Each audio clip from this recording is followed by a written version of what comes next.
Bonjour Elisabeth Lévy.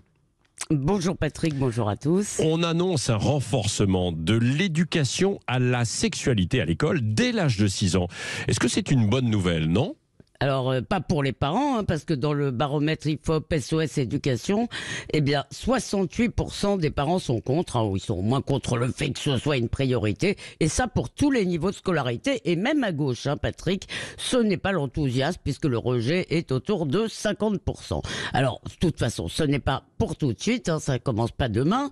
En mars, alors ça avait commencé en mars, parce que des associations LGBT, le planning familial, avaient porté plainte contre l'État pour non-respect de ses obligations, c'est 3 séances annuelles à partir du collège, me semble-t-il.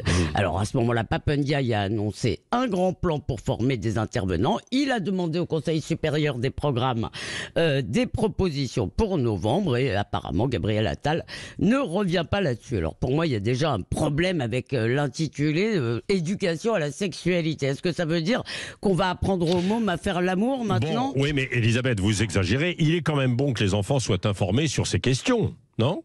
Très bien. Alors à ce moment-là, appelons ça information sur la sexualité. Et puis tout de même, est-ce qu'il faut vraiment là commencer à 6 ans ? C'est tout de même un paradoxe de notre époque puritaine. Regarder une jolie fille, c'est criminel, mais on veut absolument sexualiser l'enfance, sans parler des pornos qu'ils regardent sans qu'on leur dise d'ailleurs. Alors, moi j'ai eu des cours d'éducation sexuelle en sciences, c'était en 4e. On apprenait le fonctionnement de la reproduction chez les humains. Bien sûr, il y avait quelques ricanements, par exemple, quand il était question d'érection, mais il n'y avait pas de parents furibonds qui râlaient contre ça. Il est vrai qu'à l'époque, les parents ne se prenaient pas pour les clients de l'entreprise éducation nationale. Alors, mais si les parents sont aujourd'hui si méfiants, c'est pas parce qu'ils ne veulent pas que leurs enfants soient informés, c'est parce qu'ils craignent qu'on les endoctrine, et ils ont raison. Alors, je vous dis quel est le cahier des charges qui a été donné au Conseil supérieur des programmes. Égalité, il faut donc qu'ils axent leur propositions sur plusieurs thèmes: l'égalité filles-garçons, le consentement. Alors tout ça c'est très bien, en tous les cas au collège. Ensuite, il y a la lutte contre toutes les formes de discrimination liées, attention, à l'identité de genre ou à l'orientation sexuelle. Voilà, on mélange la sexualité, c'est-à-dire ce qu'on fait, est-ce qu'on est homosexuel, hétérosexuel, et le genre, ce qu'on est qu'on est une femme ou un homme. Un ado qui vous annonce qu'il est homo, ce n'est pas pareil du tout, évidemment, que s'il arrive au petit déjeuner en vous disant qu'il est une femme.